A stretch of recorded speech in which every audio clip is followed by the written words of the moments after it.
Hello students, कैसे हैं आप सभी। अगर आप कक्षा 10 में पढ़ रहे हो तो आपको पता है कि आपका जो विषय विज्ञान है उस विज्ञान में कुछ अध्याय जीव विज्ञान से संबंधित हैं और उस जितने भी अध्याय आपके जीव विज्ञान के अंतर्गत आते हैं उनको मैं आपको इस चैनल पर पढ़ाऊँगा।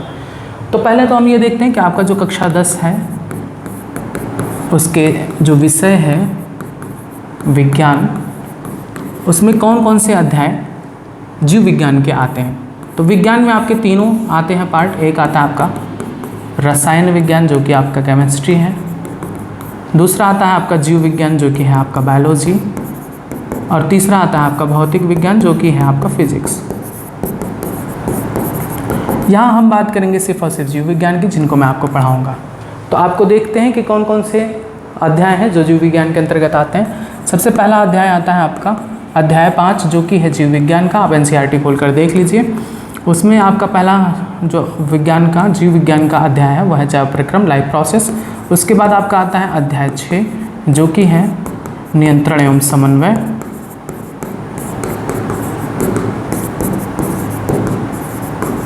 उसके बाद आपका आता है अध्याय 7 जो कि है जीव जनन कैसे करते हैं।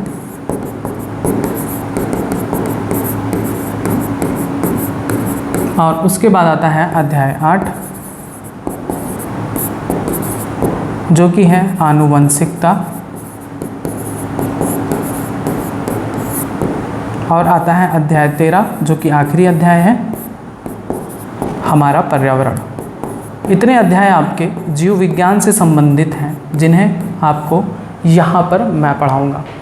5, 6, 7, 8, 13 5 चैप्टर हैं आपके कुल विज्ञान के कुल अध्याय में। 5 अध्याय हैं जीव विज्ञान से संबंधित जिनको मैं आपको यहाँ पर पढ़ाऊँगा। सबसे पहला अध्याय हम शुरू करते हैं अध्याय 5 जो कि है जैव प्रक्रम यानी लाइफ प्रोसेसेस। क्या होता है जैव प्रक्रम, इनके बारे में संपूर्ण अध्याय और आपको नोट्स भी बनाया जाएगा यहाँ पर। तो जैव प्रक्रम जिसे इंग्लिश में कहा जाता है लाइफ प्रोसेसेस।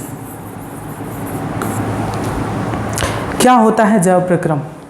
देखिए, हमारे शरीर को निरंतर अपने अंदर होने वाली जो क्षति है उसकी भरपूर्ति करने के लिए या जो भी हम कार्य करते हैं उस कार्य को करने के लिए ऊर्जा की जो आवश्यकता होती है उसकी भरपूर्ति करने के लिए हमारे शरीर में निरंतर उत्सर्जी पदार्थ बनते रहते हैं। उनके निष्कासन के लिए अनेकों प्रक्रियाएं शरीर में संचालित होती रहती हैं।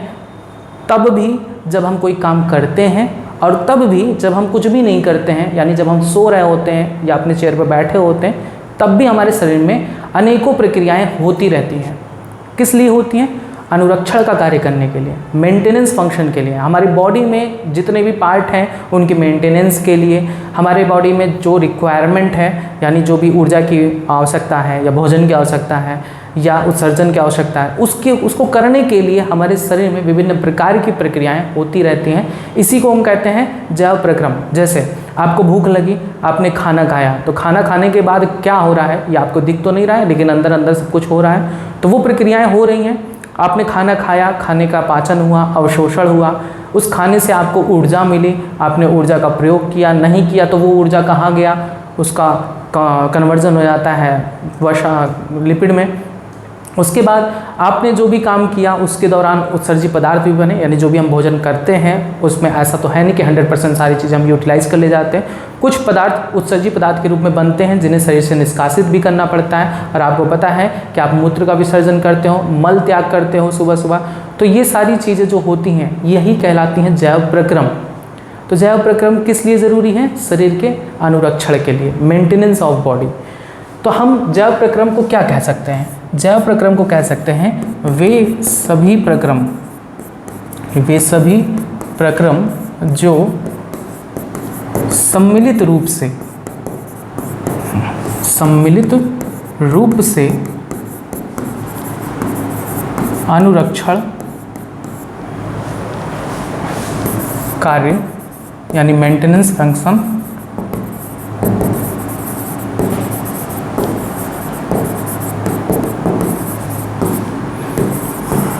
करती हैं, जैव प्रक्रम कहलाता है। जैव प्रक्रम कहलाता है। आया बात समझ में? जैव प्रक्रम क्या है? वे सभी प्रक्रियाएं, वो सभी कार्य जो हमारे शरीर के लिए ज़रूरी है, चाहे हम कोई काम कर रहे हों, चाहे नहीं कर रहे हों, बैठे हैं, सोए हैं, तब भी आपको पता है कि हमारी धड़कनें तो धड़कती रहती हैं, हम सांस लेते रहते हैं। क्या ऐसा होता है कि जब हम कोई चीज़ कर रहे होते हैं तभी सांस लेते हैं, सोने के दौरान हमारी सांसें बंद हो जाती हैं? ऐसा तो नहीं होता ना, सोने के दौरान सांसें बंद हो जाएंगी तो आप सीधा ऊपर पहुँच जाओगे। तो निरंतर हमारे शरीर में अंग अपना काम करते रहते हैं। तो जो ये काम करते हैं, जो प्रक्रियाएं होती हैं, उन्हीं को कहा जाता है जैव प्रक्रम। अब हम यहाँ पर डिटेल समझेंगे कि आखिर जैव प्रक्रम में क्या क्या चीज़ें आती हैं, किन किन चीज़ों से हमारे शरीर में क्या क्या चीज़ें होती हैं। चलो देखते हैं। हमारे शरीर को कोई भी काम करने के लिए ऊर्जा की आवश्यकता होती है। सिर्फ हमारे शरीर को ही नहीं, प्रकृति में जितनी भी चीज़ें हैं, जो भी चीज़ें होती हैं, उनको करने के लिए ऊर्जा की आवश्यकता होती है। जैसे अगर आप मोबाइल भी यूज़ कर रहे हो तो मोबाइल को ऊर्जा कहाँ से मिल रही है? उसकी बैटरी से। बैटरी की ऊर्जा खत्म हो जाती है तब आप उसमें इलेक्ट्रिसिटी के द्वारा चार्ज करते हो। तो इलेक्ट्रिसिटी जनरेट करने के लिए आपको पता है वाटर एनर्जी होती है, कोल एनर्जी यूज़ की जाती है, न्यूक्लियर एनर्जी यूज़ की जाती है। एनर्जी सभी काम को करने के लिए लगती है, ऊर्जा का उपयोग सभी कार्यों को करने में लगता है। तो वैसे ही अगर हम बात करें अपने शरीर के बारे में, तो मैं अपने शरीर के बारे में ही आपको बताऊंगा ज़्यादातर। पौधे और जंतुओं में कैसे ये सारे प्रक्रम होते हैं, इन्हीं के बारे में ज़्यादातर आपको बताएंगे। तो कोई भी जीव है, जैसे मान लो मनुष्य हैं, हमें कोई भी काम करना है, आपको पढ़ाना है, तो हमें ऊर्जा की आवश्यकता होगी। ऊर्जा के लिए हम क्या चीज़ ग्रहण करते हैं? भोजन। तो हम क्या कह सकते हैं कि ऊर्जा का जो स्रोत है, ऊर्जा का स्रोत है वो क्या है? भोजन है ना, मनुष्यों के लिए भोजन है। अब हम कोई भोजन ऐसा तो है नहीं कि भोजन है तो वहीं से डायरेक्ट हवा के द्वारा हमें एनर्जी मिल जाएगी, ऐसा तो है नहीं। उस भोजन को हम खाएंगे, ग्रहण करेंगे। तो किसी भी भोजन को ग्रहण करना पोषण कहलाता है, न्यूट्रिशन। ठीक है, तो पहला जो आपका जैव प्रक्रम का प्रक्रिया है वो है पोषण, न्यूट्रिशन। यानी जो भी भोजन है उसे हम ग्रहण करते हैं। पोषण क्या है? भोजन को अंदर, शरीर के अंदर ग्रहण करना। भोजन को शरीर के अंदर ग्रहण करना क्या कहलाता है? पोषण। तो ये पहली जैव प्रक्रिया होगी। ये भी एक जैव प्रक्रिया के अंतर्गत ही आता है, पोषण, जिसमें हम किसी भी भोजन को शरीर के अंदर ग्रहण करते हैं। अब ये जो भोजन है, वो भोजन में क्या क्या चीज़ें हो सकती हैं? जो भी हम भोजन करते हैं उनमें सबसे ज़्यादा जो पदार्थ होते हैं वो कार्बन आधारित होते हैं, यानी कार्बन से बने होते हैं, कार्बन आधारित होते हैं। जैसे अगर मैं बात करूं ग्लूकोज की, जिससे हमें ऊर्जा प्राप्त होती है, तो ग्लूकोज में भी कार्बन आता है, C6H12O6 उसका फॉर्मूला होता है। तो C6 आ रहा है ना, कार्बन। जो भी ज़्यादातर हमारे शरीर में भाग है वो कार्बन आधारित तत्वों से ही मिलकर बने होते हैं। तो जो भोजन होता है उसमें मुख्य रूप से क्या क्या चीज़ें पाई जाती हैं? भोजन का जो मुख्य अवयव है वो है कार्बोहाइड्रेट, जिससे हमें ऊर्जा प्राप्त होती है, वसा, जिससे हमें ऊर्जा प्राप्त होती है, प्रोटीन, जो हमारे शरीर की वृद्धि के लिए ज़रूरी होता है, और इसके साथ साथ बहुत सारे खनिज तत्वों की आवश्यकता होती है, हमारे शरीर को विटामिन की आवश्यकता होती है, आदि सारी चीज़ें। तो ये चीज़ हो गया। तो चलो मैंने इतना सारे चीज़ खा लिया भोजन के माध्यम से, तो अब मैंने पोषण तो ले लिया। अब उसके बाद क्या चीज़ें होती हैं? जैसे मान लो मैंने खाना खाया और उसमें कार्बोहाइड्रेट था। अब देखो कार्बोहाइड्रेट भी कई टाइप के होते हैं, तो ये सारी चीज़ें आपको हायर क्लासेस में बताई जाएगी। जैसे मोनोसेक्राइड होता है, डाइसेक्राइड होता है, पॉलीसेक्राइड होता है। तो जो हम भोजन खाते हैं वो पॉलीसेक्राइड के फॉर्म में होता है, स्टार्च के फॉर्म में होता है। तो स्टार्च का फिर कन्वर्जन होता है, स्टार्च से क्या बनता है? ग्लूकोज। अब ये कैसे होता है? तो इसके लिए हमारे शरीर में क्या होता है? पाचन होता है, पाचन, डाइजेशन। यानी जो हम खाना खाते हैं उसको हम पचाते हैं ना, तो पचाना ही क्या होता है? हम जो भी खाना खाते हैं वो जटिल पदार्थ होता है, जैसे स्टार्च है, तो उसको हम पचाते हैं तो वो कन्वर्ट होता है ग्लूकोज में, और ग्लूकोज से हमें ऊर्जा प्राप्त होती है। कैसे, इसको समझिए। जैसे ग्लूकोज का फॉर्मूला क्या है? C6H12O6। अब इससे हमें ऊर्जा कैसे प्राप्त होती है? डायरेक्ट हमें इससे ऊर्जा सिर्फ अकेले इससे नहीं प्राप्त होती, हमें ऊर्जा के लिए गैस की भी आवश्यकता होती है। तो हम वायु से ऑक्सीजन ग्रहण करते रहते हैं, निरंतर सांस लेते हैं, सांस लेते हैं। तो सांस लेने के दौरान क्या जाती है? ऑक्सीजन अंदर जाती है। कार्बन डाइऑक्साइड, आपने तो बचपन से पढ़ा है कि हम ऑक्सीजन लेते हैं, कार्बन डाइऑक्साइड बाहर छोड़ते हैं। तो ऐसा नहीं है कि वातावरण में केवल ऑक्सीजन ही गैस है, नहीं, वातावरण में बहुत सारे अन्य गैस भी हैं। सबसे ज़्यादा वातावरण में जो गैस पाई जाती है वो नाइट्रोजन 78% पाई जाती है, 21% गैस पाई जाती है ऑक्सीजन, और लेस देन 1% सारी गैसेज होती हैं जैसे carbon dioxide, argon, neon etcetera. तो जो हम सांस लेते हैं तो उस दौरान ऐसा नहीं है कि जो सांस ले रहे हैं सिर्फ ऑक्सीजन ही अंदर जा रहा है, नहीं, ऑक्सीजन के साथ साथ अन्य गैसें भी जा रही हैं, लेकिन हमारा जो फेफड़ा है वो फेफड़ा सिर्फ और सिर्फ ऑक्सीजन को ही ग्रहण करता है, सिर्फ और सिर्फ ऑक्सीजन को ही ग्रहण करता है, और उस ऑक्सीजन को रक्त के माध्यम से हमारे समस्त कोशिकाओं को पहुंचाता है। अब ध्यान से सुनना, जो हमने पाचन करके ग्लूकोज बनाया ना, भोजन ग्लूकोज बनाया, ये ग्लूकोज भी रक्त के माध्यम से हमारी इन कोशिकाओं में, समस्त शरीर के समस्त कोशिकाओं में पहुंचाया जाता है। कोशिका में ही ये सारी चीज़ें होती हैं। लाइफ प्रोसेसेस, जितने भी जीवन की प्रक्रियाएं हैं, वे सभी कोशिकाओं में संपन्न होती हैं, और कोशिकाओं में ही ऊर्जा उत्पन्न होती है जिससे हम सारा काम कर पाते हैं। तो ग्लूकोज भी रक्त के माध्यम से कोशिकाओं में पहुंचाया गया। हमने सांस लिया, यानी हम क्या किए, श्वसन किए। तो श्वसन क्या हो गया, दूसरा आपका जैव प्रक्रम हो गया। दूसरा जैव प्रक्रम क्या है, श्वसन। सांस लिए, उसके दौरान हमने ऑक्सीजन कैप्चर किया। तो ये ऑक्सीजन ज़रूरी है, किसके लिए ज़रूरी है, इस ग्लूकोज के ऑक्सीकरण के लिए ज़रूरी है। अगर ऑक्सीजन नहीं होगा तो जो हम खाना खाए हैं ना, उसका हम कोई उपयोग नहीं कर पाएंगे। थोड़ी देर सांस रोक के देखो, मर जाओगे, क्योंकि हमें ऊर्जा की प्राप्ति ही नहीं होगी। हमें ऊर्जा निरंतर जो चाहिए होती है, उस ऊर्जा को उत्पन्न करने में ऑक्सीजन का बहुत बड़ा रोल होता है, इसलिए हम सांस रोक नहीं सकते। सांस रोकोगे, कुछ ही समय में ऊर्जा बनना बंद हो जाएगा, हमारी हार्ट काम करना बंद हो जाएंगी, तुरंत आपकी मृत्यु हो जाएगी। तो ऑक्सीजन ज़रूरी है ग्लूकोज के ऑक्सीकरण के लिए। होता क्या है, ये जो हम भोजन खाए हैं वो ऑक्सीजन के प्रेजेंस में ऑक्सीकृत होता है, और इससे बनता है कार्बन डाइऑक्साइड। शरीर में ही कार्बन डाइऑक्साइड बनता है, जल का निर्माण होता है, और 673 किलो कैलोरी ऊर्जा का उत्पादन होता है। इसी ऊर्जा का प्रयोग हम करते हैं। ये ऊर्जा है, किलो कैलोरी लग गया ना, तो आपको पता है ऊर्जा का जो यूनिट होता है वो किलो कैलोरी या कैलोरी होता है। तो ऊर्जा का उत्पादन होता है, जिसमें से हम 70% क्या करते हैं, ऊष्मा के रूप में बाहर विसरित हो जाती है ऊर्जा। केवल 30% का ही हम क्या करते हैं, एटीपी के रूप में संरक्षित कर पाते हैं अपने शरीर में, जिसका प्रयोग हम बोलने, हाथ पैर हिलाने डुलाने में करते हैं। जो 70% ऊर्जा ऊष्मा के रूप में निकलती है, चलो मैं आपको इसका एक एग्जाम्पल देता हूँ। जैसे हमारा हाथ है, तो हाथ को काम करने के लिए ऊर्जा चाहिए। अभी देखो, मैं इसको हाथ को दोनों को रब कर रहा हूँ, तो रब कर रहा हूँ, तो रब करते समय ऊर्जा की आवश्यकता हो रही है। तो इस ऊर्जा की भरपूर्ति कहाँ से हो रही है, यहाँ की जो कोशिकाएं हैं उनमें ग्लूकोज है, और हम सांस के द्वारा ऑक्सीजन जो ले रहे हैं, उस ऑक्सीजन और ग्लूकोज से यहाँ पर ऐसे 673 किलो कैलोरी ऊर्जा यहाँ पर उत्पन्न हो रही है। अब आप देखोगे तो 70% ऊर्जा ऊष्मा के रूप में निकल जा रही है, इसी वजह से हमारा हाथ गर्म हो जाता है। 70% ऊर्जा ऊष्मा के रूप में निकल जा रही है, 30% का ही हम सिर्फ उपयोग इसको रब करने में करते हैं। इतनी बात क्लियर है। तो ये दूसरा सेकंड प्रोसेस हो गया जैव प्रक्रम का, यानी श्वसन के माध्यम से जो हम ऑक्सीजन लेते हैं उसका क्या उपयोग होता है।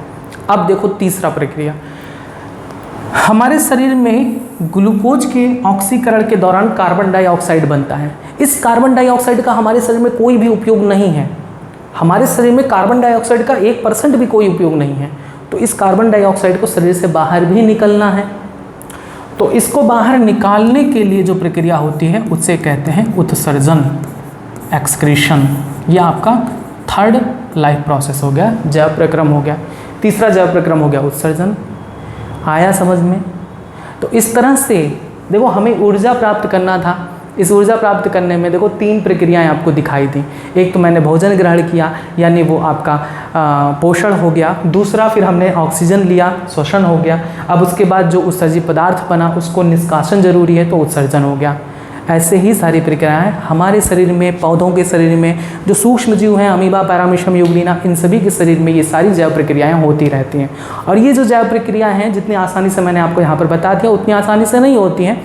बहुत सारी श्रृंखलाओं वाली अभिक्रियाओं में होती हैं, यानी बहुत सारी अभिक्रियाएं एक श्रृंखलाबद्ध होकर इन सभी कामों को करती हैं, तब जाके हमारे शरीर में ऊर्जा उत्पन्न होती है। अब हमारे शरीर में अगर, ये तो सिर्फ एक बात हो गई ऊर्जा उत्पन्न करने के लिए जो चीज़ें थीं, ठीक। अब मान लो कि हमारे शरीर को वृद्धि करना है, तो वृद्धि के लिए हमारे शरीर में वृद्धि करना है। हम छोटे से बड़े हो जाते हैं, कैसे हो जाते हैं? हमारे शरीर में जितनी भी कोशिकाएँ हैं, उन कोशिकाओं में विभाजन होता है। तो विभाजन होने के लिए उन तत्वों को चाहिए जो उसके में लगते हैं। जैसे वृद्धि के लिए हमें क्या चाहिए, हमें अमीनो अम्ल चाहिए, अमीनो अम्ल चाहिए जिससे क्या बनता है, प्रोटीन बनता है, प्रोटीन बनता है। हमारे शरीर को खनिज चाहिए, हमारे शरीर को विटामिन चाहिए। तो ये सब वृद्धि में आवश्यक होते हैं, शरीर की वृद्धि इनसे संभव हो पाती है। ये सारी प्रक्रियाएं चलती रहती हैं हमारे शरीर में, चाहे हम कोई काम करें या ना करें। अब देखो, चलो हम काम कर रहे हैं तो हमारे शरीर में लगातार ऊर्जा खर्च हो रही है, लेकिन अगर इसी ऊर्जा का उपयोग ना हो शरीर में, तो ये जो ऊर्जा है, ग्लूकोज है, तो ग्लूकोज का अपघटन नहीं होगा, तो वो ग्लूकोज कन्वर्ट हो जाता है ग्लाइकोजन में, ग्लाइकोजन में। अब देखो, हम कुछ भी कर नहीं रहे हैं, हम बैठे हैं दिन भर खाली खाए जा रहे हैं, तो हमारे शरीर में ग्लूकोज बहुत सारा आ रहा है, लेकिन हम उसका कोई उपयोग नहीं कर रहे हैं। जब हमारे शरीर में उपयोग होता है तभी ऑक्सीजन इसको ऑक्सीकृत करता है, अन्यथा ग्लूकोज को ऑक्सीकृत नहीं करता है। तो रक्त में ग्लूकोज की मात्रा बढ़ जाएगी, तो रक्त में ग्लूकोज की मात्रा बढ़ना नहीं चाहिए। अगर ऐसा होता है तो डायबिटीज़ हो जाता है। तो डायबिटीज़ को रोकने के लिए, यानी रक्त में ग्लूकोज ना हो, इसके लिए ग्लाइकोजन के रूप में ग्लूकोज कन्वर्ट हो जाता है। ग्लूकोज जो एक्स्ट्रा ग्लूकोज होता है रक्त में, वो कन्वर्ट हो जाता है ग्लाइकोजन में, और वो ग्लाइकोजन हमारी वसा ऊतकों के नीचे एडिपोज ऊतक में जमा होने लगती है, इसलिए हम मोटे होने लगते हैं धीरे धीरे। यही कारण है कि हम बैठे बैठे अगर दिन भर खाएंगे तो ये ग्लूकोज ग्लाइकोजन में कन्वर्ट होगा, हमारे ऊतकों के नीचे जमा होगा, पेट वेट के नीचे जमा होगा, हम अच्छे खासे मोटे तंदुरुस्त हो जाएंगे। तो ये रीज़न होता है। इतनी बातें समझ में आई? आप देख रहे हैं ना कि सारी कितनी कितनी प्रक्रियाएं हो रही हैं। अगर हम किसी काम को करते हैं तो ऊर्जा लगती है, खर्च होती है, तो ऐसे ऐसे सब प्रक्रियाएं होती हैं। नहीं करते हैं तो ऐसी ऐसी प्रक्रियाएं होती हैं। वृद्धि करता है हमारा शरीर तो ऐसी ऐसी प्रक्रियाएं होती हैं। देख रहे हैं ना, इसी को कहते हैं सम्मिलित रूप से जितनी भी सारी प्रक्रियाएं हमारे शरीर में होती हैं, वो सारी प्रक्रियाओं को सम्मिलित रूप से कहा जाता है जैव प्रक्रम, लाइफ प्रोसेस। क्लियर? अब आपको इन्हीं सबको इस अध्याय में पढ़ना है, डिटेल में पढ़ेंगे कि कैसे हम पोषण करते हैं, कैसे हम श्वसन करते हैं, कैसे उत्सर्जन करते हैं। तो क्या आपको इतनी चीज़ें समझ में आई जो मैंने आपको बताया कि कैसे हम भोजन को ग्रहण करते हैं, ग्रहण करते हैं, और हम श्वसन के माध्यम से ऑक्सीजन को लेते हैं, उत्सर्जन कैसे होता है, ये सारी चीज़ें आपको समझ में आई। अब हम कुछ बातें यहाँ पर नोट करेंगे। हेडिंग डालेंगे आप जैव प्रक्रम।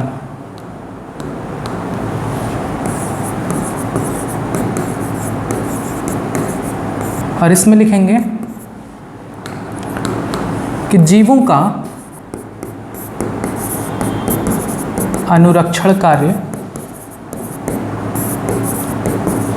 निरंतर होना चाहिए, निरंतर होना चाहिए। ये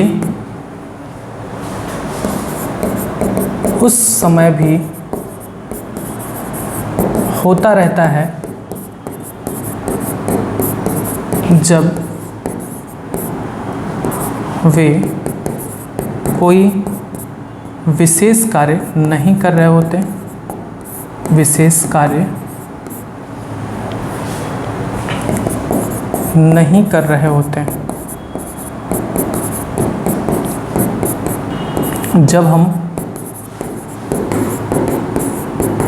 सो रहे हों या हम बैठे हों,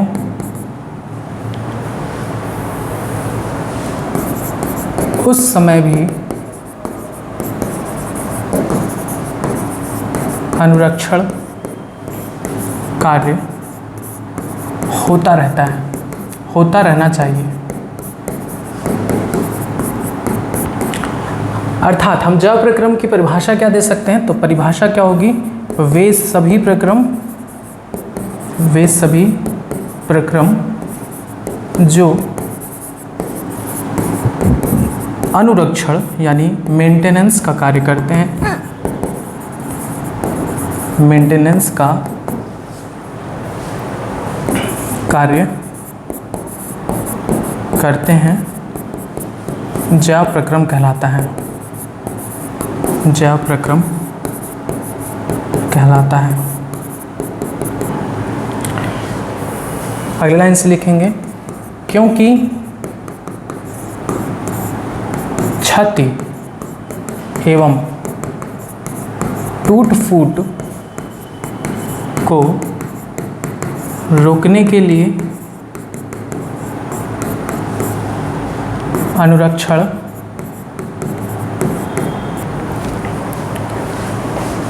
प्रक्रम की आवश्यकता होती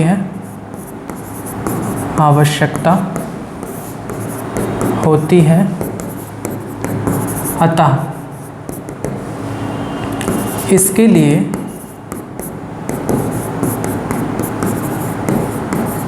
ऊर्जा की भी आवश्यकता होगी।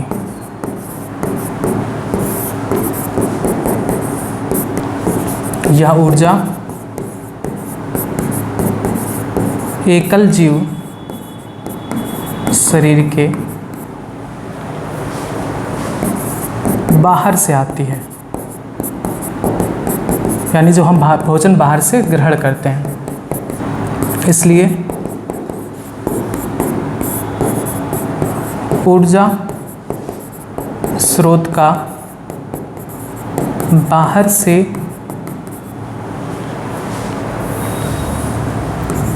शरीर के अंदर आने के लिए प्रक्रम की आवश्यकता होगी।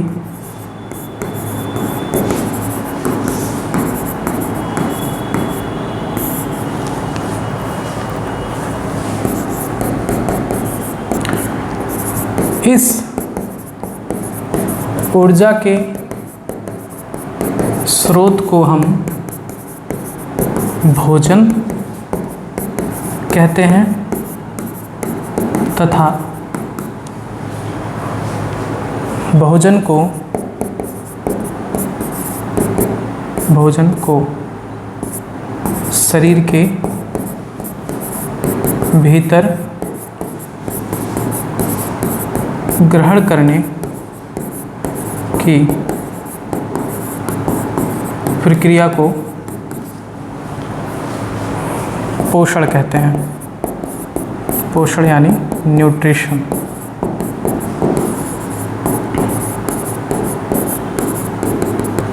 अगली लाइन से लिखेंगे, यदि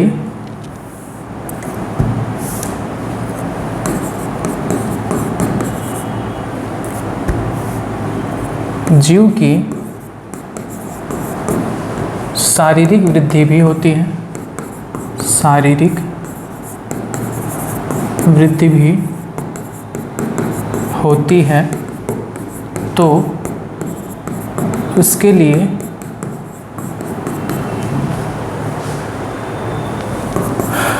कच्चे सामग्री की भी आवश्यकता होती है।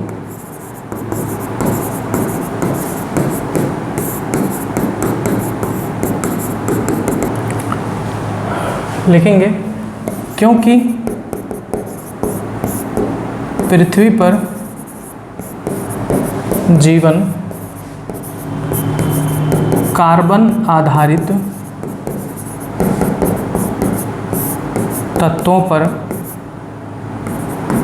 ही निर्भर है, अतः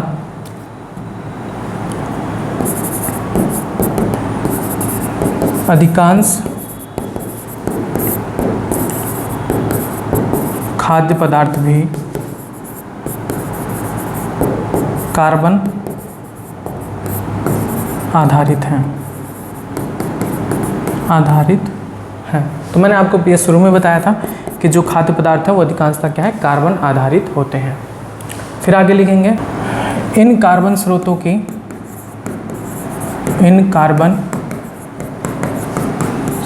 की जटिलता के अनुसार विविध जीव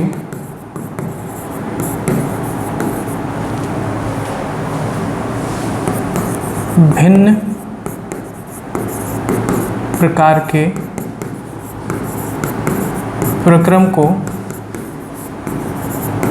प्रयुक्त करते हैं। अगले लाइन से लिखेंगे कि ऊर्जा के बाह्य स्रोत विभिन्न प्रकार के हो सकते हैं, विभिन्न प्रकार के हो सकते हैं।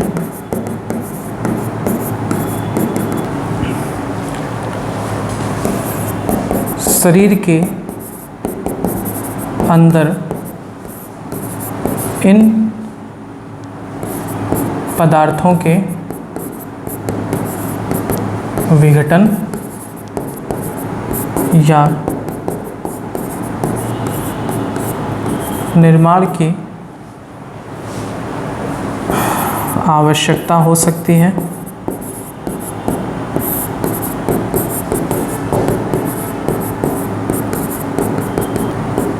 जिससे ये अंततः ऊर्जा के एक समान स्रोत में परिवर्तित हो जाने चाहिए।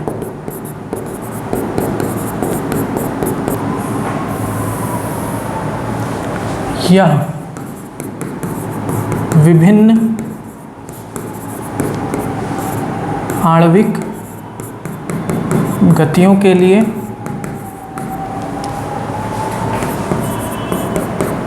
एवं विभिन्न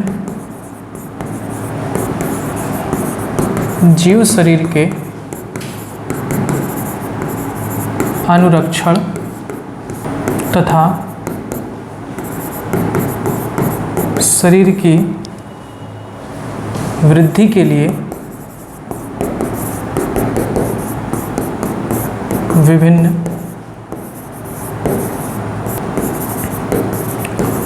आवश्यक अणुओं के निर्माण में उपयोगी है।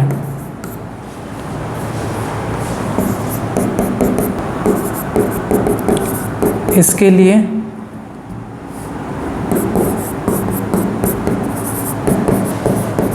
शरीर में रासायनिक अभिक्रियाओं की एक श्रृंखला होती है।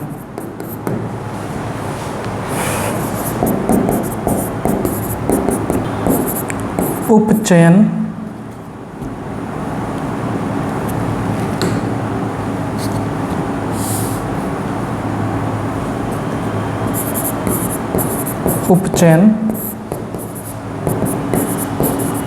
अपचयन अभिक्रियाएं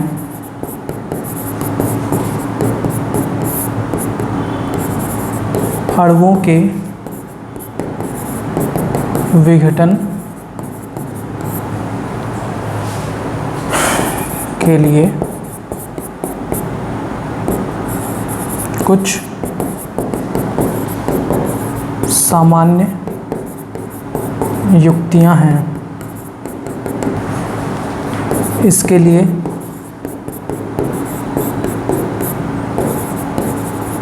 बहुत से जीव शरीर के बाहरी स्रोत से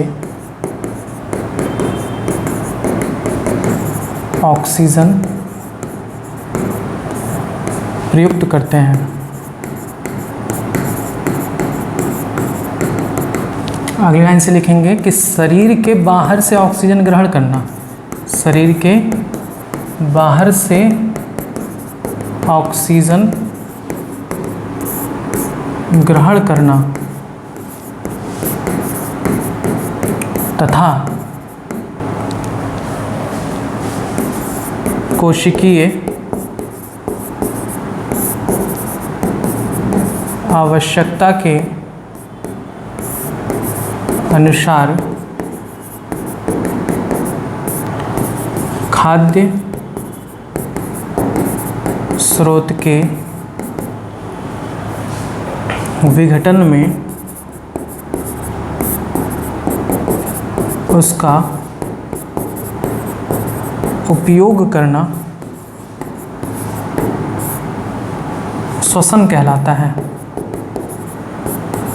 श्वसन कहलाता है। ठीक है, बस इतने पॉइंट आपको लिखने हैं। अब इसके बाद कुछ चीज़ें और समझनी है, जैसे जो भी प्रक्रियाएं आपको मैंने बताया, पोषण, श्वसन, उत्सर्जन। अगर हम बात करें एक कोशिकीय जीवों में, तो आपने 9th में पढ़ा है ना कि एक कोशिकीय जीव और बहुकोशिकीय जीव क्या होते हैं। एक कोशिकीय जीव ऐसे जीव होते हैं जिन्हें हम नग्न आँखों से नहीं देख सकते, एक ही कोशिका के बने होते हैं, और जैसे अमीबा, पैरामीशियम, यूग्लिना, क्लैमाइडोमोनास, जिन्हें हम नग्न आँखों से नहीं देख सकते, एक कोशिका होती है। इस वजह से हमें इन्हें देखने के लिए इलेक्ट्रॉन माइक्रोस्कोप की आवश्यकता होती है।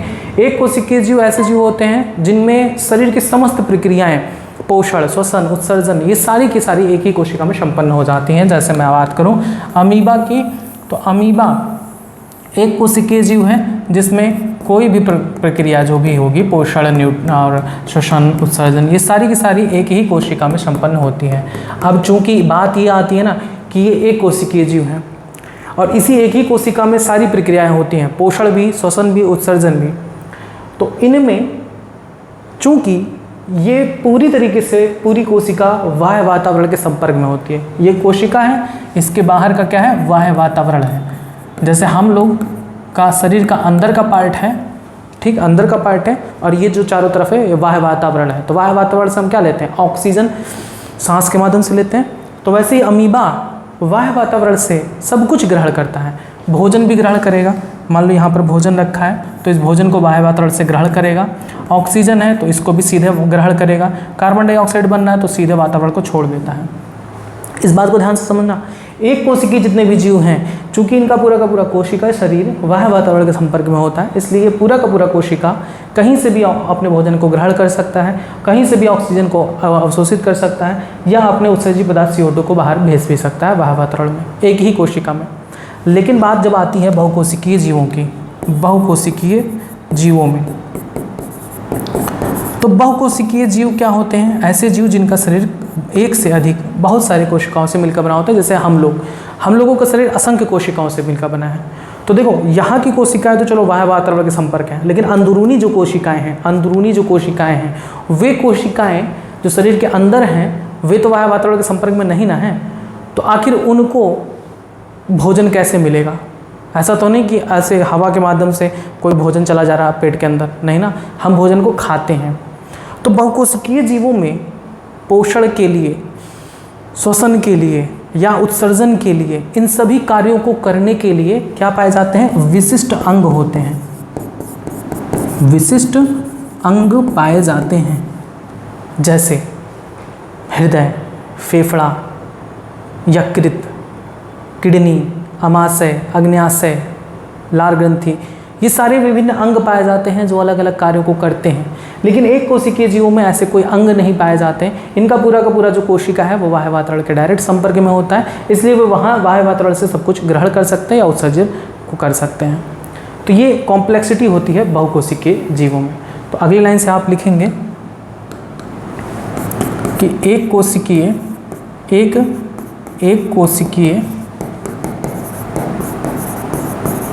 जीव की पूरी सतह पर्यावरण के संपर्क में होती है, अतः इन्हें भोजन ग्रहण करने के लिए,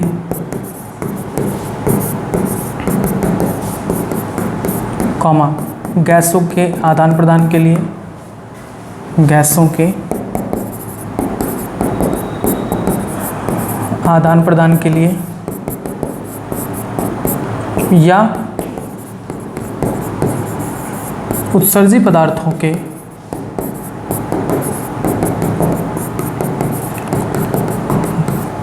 निष्कासन के लिए किसी अंग की आवश्यकता नहीं होती।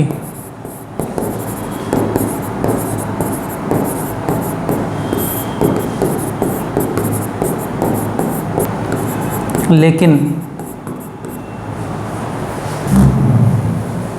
बहुकोशिकीय जीवों में, बहुकोशिकीय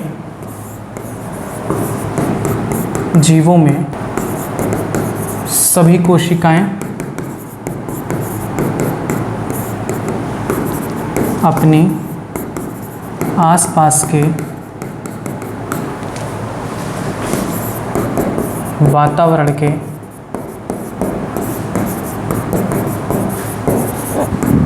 सीधे संपर्क में नहीं होती, अतः साधारण विसरण सभी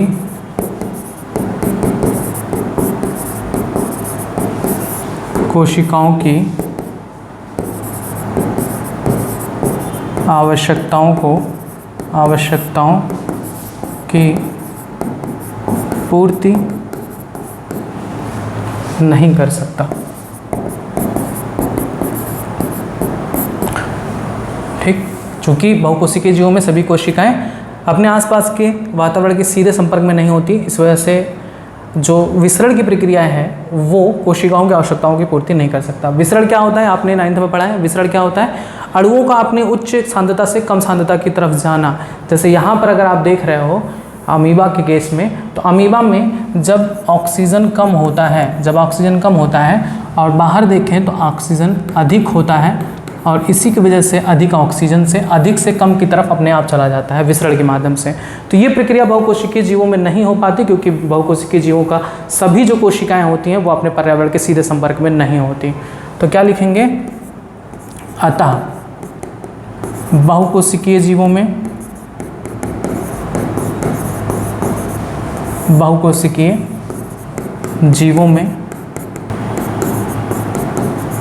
विभिन्न कार्यों को करने के लिए भिन्न भिन्न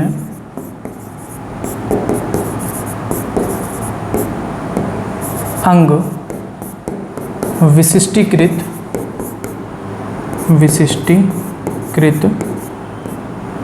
हो जाते हैं। भोजन तथा ऑक्सीजन का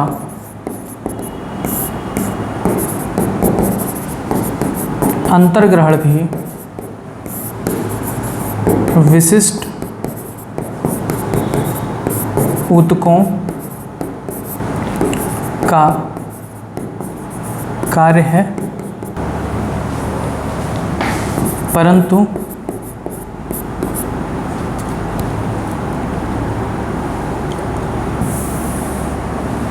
इससे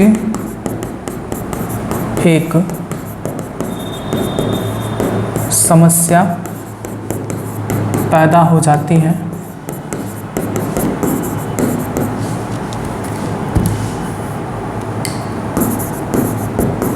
यद्यपि भोजन तथा ऑक्सीजन का अंतर्ग्रहण विशिष्ट ऊतकों या अंगों द्वारा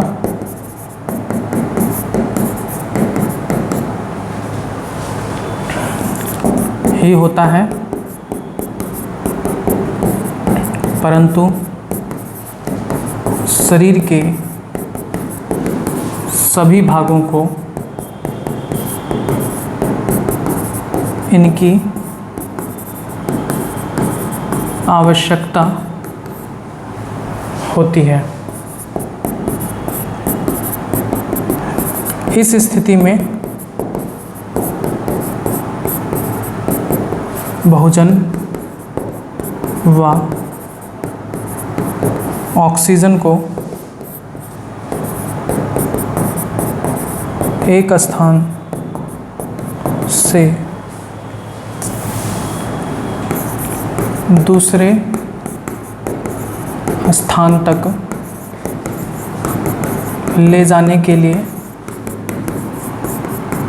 संवहन तंत्र की आवश्यकता भी होती है। संवहन तंत्र की आवश्यकता होती है।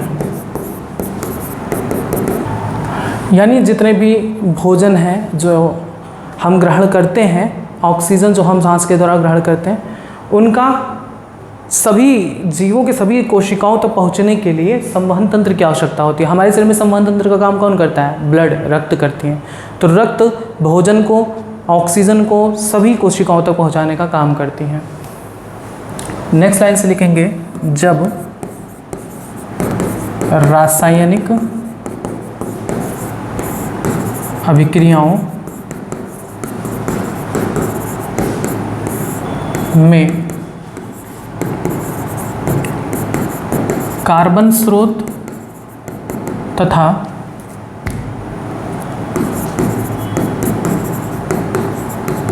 ऑक्सीजन का उपयोग ऊर्जा के निर्माण में होता है, तब ऐसे उपोत्पाद यानी उप उत्पाद भी बनते हैं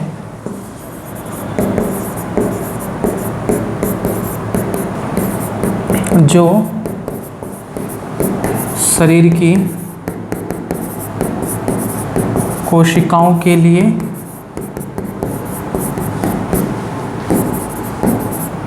न केवल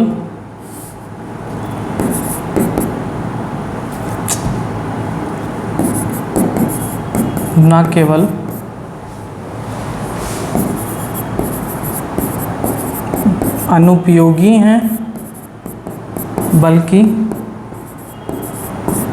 हानिकारक भी हो सकते हैं। हानिकारक भी हो सकते हैं, जैसे कार्बन डाइऑक्साइड बना था ना ऊपर,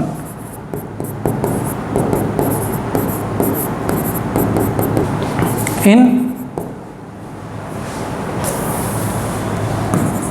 अपशिष्ट उपोत्पाद का शरीर से बाहर निकालना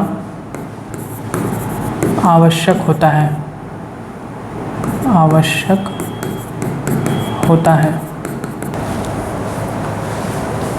इस प्रक्रम को उत्सर्जन कहा जाता है। यानी शरीर से अपशिष्ट पदार्थों को बाहर निकालना उत्सर्जन कहा जाता है। यदि बहुकोशिकीय जीवों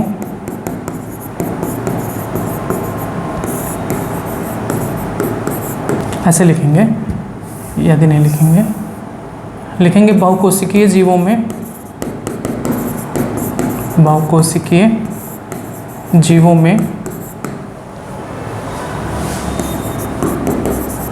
उत्सर्जन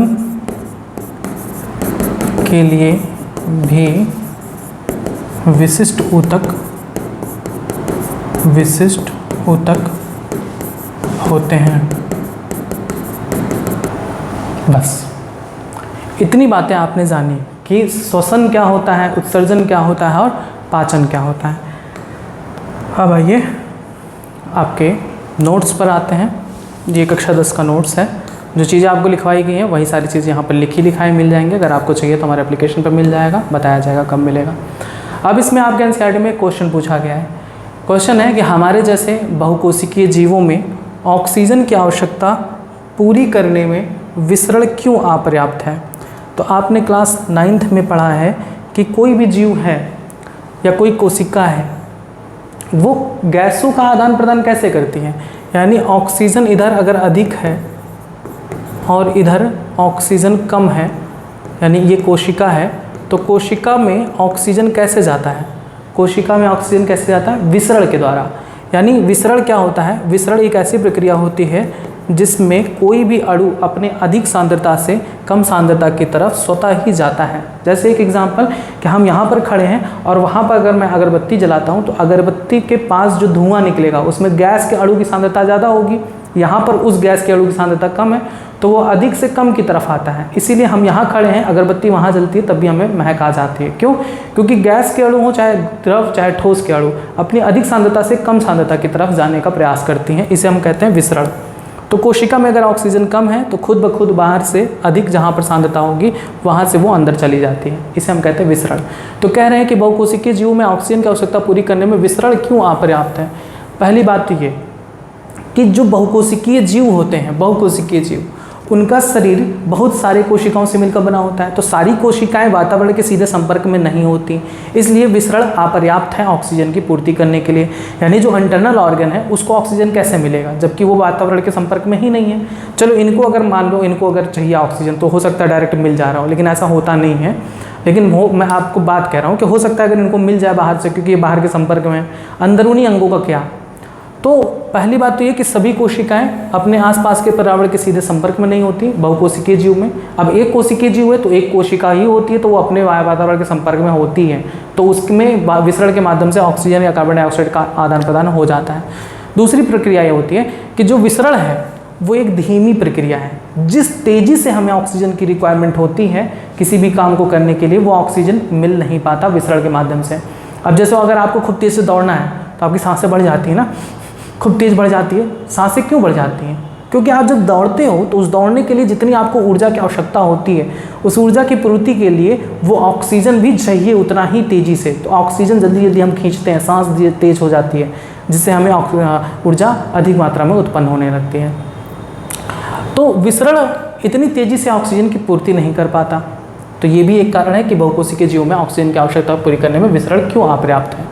यहाँ पर आंसर लिखा हुआ है, आप चाहे तो यहाँ से लिख सकते हैं कि बहुकोशिकीय जीवों में सभी कोशिकाएं अपने आसपास के पर्यावरण के सीधे संपर्क में नहीं रह सकती, अतः साधारण विसरण सभी कोशिकाओं की आवश्यकता की पूर्ति नहीं कर सकता तथा विसरण से ऑक्सीजन प्राप्त करने की गति काफ़ी धीमी तथा कम होती है, जिसके कारण बहुकोशिकीय जीवों में यदि विसरण से ऑक्सीजन की पूर्ति हो तो ऑक्सीजन की मात्रा उसके लिए अपर्याप्त होगी। अतः हमारे जैसे बहुकोशिकीय जीवों में ऑक्सीजन की आवश्यकता पूरी करने में विसरण अपर्याप्त है।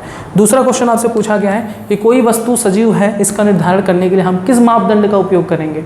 हम देखेंगे कि पहली बात कि वो सजीव तब कहलाएगा जब वो जीवित कोशिका हो। अगर वो पूर्ण रूप से कोशिका है तो वो जीवित जीव कहलाएगा, नहीं तो नहीं। कोशिका होनी चाहिए, एक कोशिकीय हो चाहे बहुकोशिकीय हो। दूसरा, उसमें जीवन की जो मौलिक प्रक्रियाएं हैं जैसे पोषण, श्वसन, उत्सर्जन, ये सारी चीज़ें होनी चाहिए। कोई वस्तु सजीव है, इसका निर्धारण करने के लिए हम सजीव को उसके अंदर स्थापित उपस्थित जीवन को पहचानते हैं, जबकि जीवन की उसके कुछ विचित्र, विशिष्ट तथा मौलिक लक्षणों के आधार पर पहचानते हैं। सजीवों के कुछ महत्वपूर्ण लक्षण हैं जैसे उनमें जीवन की उपस्थिति, पोषण की आवश्यकता, श्वसन क्रिया, जनन वृद्धि आदि। अगला क्वेश्चन है कि किसी जीव द्वारा किन कच्ची सामग्रियों का उपयोग किया जाता है? किन कच्ची सामग्री का प्रयोग किया जाता है उसकी वृद्धि के लिए, उसमें ऊर्जा प्राप्ति के लिए? तो ऊर्जा प्राप्ति के लिए उचित पोषण, श्वसन के लिए पर्याप्त मात्रा में ऑक्सीजन। ठीक। नेक्स्ट क्वेश्चन है, जीवन के अनुरक्षण के लिए आप किन प्रक्रमों को आवश्यक मानेंगे? जीवन के अनुरक्षण यानी मेंटेनेंस ऑफ लाइफ के लिए क्या क्या चाहिए? पोषण, उत्सर्जन और श्वसन। जीवन के अनुरक्षण के लिए प्रक्रम आवश्यक माने चाहिए पोषण, श्वसन, परिवहन और उत्सर्जन। बस आज का टॉपिक इतना ही रहने देते हैं, बाकी आपका नेक्स्ट टॉपिक में पोषण के बारे में यानी न्यूट्रिशन के बारे में बताया जाएगा। उम्मीद है कि आपको ये टॉपिक पूरी तरीके से समझ में आया है। अब कुछ क्वेश्चंस हैं जिनके आंसर्स आपको कमेंट बॉक्स में भी देने हैं, अपने कॉपी में भी नोट करना है। सबसे पहला क्वेश्चन ये कि जैव प्रक्रम क्या होता है? दूसरा, पोषण किसे कहते हैं? दूसरा क्वेश्चन कि श्वसन क्या होता है? नेक्स्ट क्वेश्चन, उत्सर्जन क्या होता है? बस इतने क्वेश्चन हैं जिनके आंसर्स आपके कमेंट बॉक्स में भी देना, अपनी कॉपी में भी नोट करना है। आगे जो भी टॉपिक होगा जल्दी बताया जाएगा। तब तक आप जुड़े रहे यूट्यूब चैनल बायोलॉजी के साथ। धन्यवाद।